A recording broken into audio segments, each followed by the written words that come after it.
94 Walf Sénégal dellu si di leen siyaare mboolem kuy toppal 94 Walf Sénégal seen analyse chronique yi nga xam ne leen koy defal saa su nekk ci réew mi ak bitim réew jaajëfal nañ leen siyaar nañ leen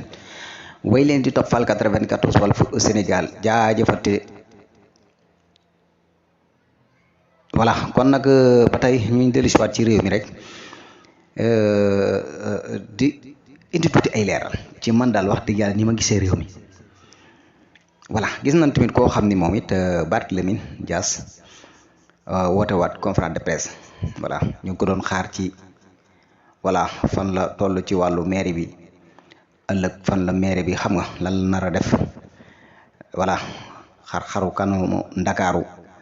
voilà employé yi voilà xëy na wax na ci waaye foofu lañ ko doon xaar waaye amaana ba léegi ñoom fi ñu toll nii ñu ngi ci loxo boo woowee nit ñi ban ñëw. au lieu que ñu wax ci àdduna bi ñu jëm ëllëg ñoom seen programme fan la jëm ndax xam nga occidentaux yi moo tax duñu leen dab benn yoon parce que ñun ñu ngi ci problème mu di def ay conférence de presse ngir di indi ay leeral ci ay yeewu askan rek du yeewu askan wi ñun loolu fi mu toll itteelatun maanaam xëyum ndaw ñi nan la ñuy def ba mën a liggéey man ñu fi teg 10 ans laa fi war a nekk wala 20 ans waxin la. lan laa war a liggéeyal Sénégal sama yoon nekkutut ci loo xam ne romb na weesu na su ma woowee nit ñi indi bilan teg bilan boo xam ne ni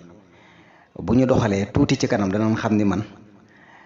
Sénégal képp moo ñor waaye da ngay gis ni daal ñoom dañoo bëgg ay conférence de presse ni baal ma woo nit ñi ban ñëw di wax ci wax yoo xam ne daanaka mën na ni amul bopp amul genn man ci ni ma ko gisee daal voilà nit buñ la dénkee dara ngay ndaw. nga jàpp ne maanaam nit ñi fi mu toll bàyyeetuñ la xel kat boo wootee ban ñëw da nga leen a war a wax ci bilan bi ëllëg liñ la dénk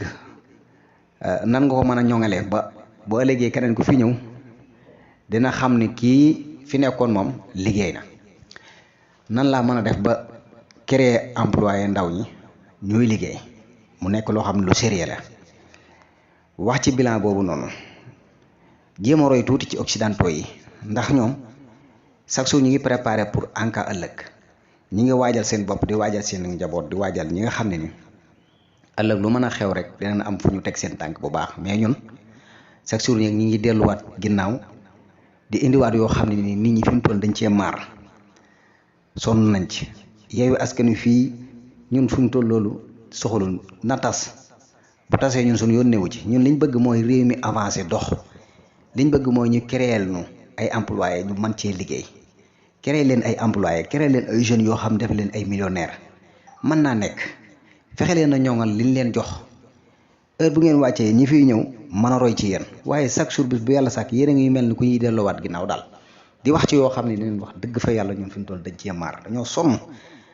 nañu roy ci occidentaux yi wala ci réew yi nga xam ne ni chaque jour ñi ngi xool ci kanam pour avancer dem ci kanam lu jër ci coow dootu ñit nekk luñ coow benn yoon coow nañ ko pare nañ ci ñu ngi nekk nag ci code boo xam ne ëllëg suñu réew danañ mën a fexe ba ñoŋ buñ demee ci 30 ans ci kanam wala 50 ans ci kanam mais ba tey chaque jour bis bu yàlla sàkk rek nga jàpp ne buñ jógee fii rek voilà ñun li ñu bëgg ci réew mi mooy xam ngeen ko yéen ndaw ñi xëyuñu ndaw ñaa ngi song géej gi ba pare ba sonn te yéen sax da ngeen a bokk ci ñi ngeen xam ne nii heure bu ngeen wootee da ngeen a war a wax ci loolu voilà day na war a wax ci loolu méttit lu ko ban xam ni yéen ni kët ndaw ñi li ñu nekk sax mais duñ dégg benn yoon ci seeni message ngeen tudd ko lu dul rek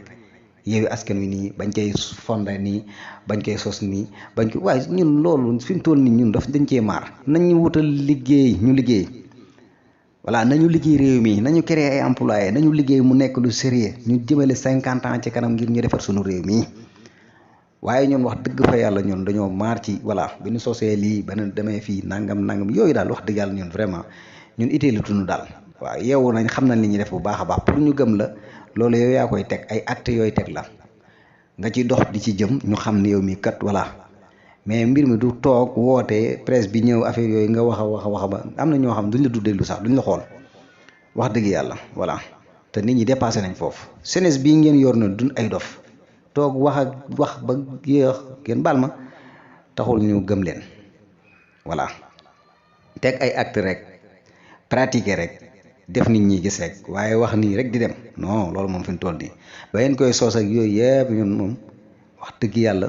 fekkewuñu woon xamuñu woon en tout cas daal liñ jot a gis ci ay image ak li amoon ak léegi li am dafa wute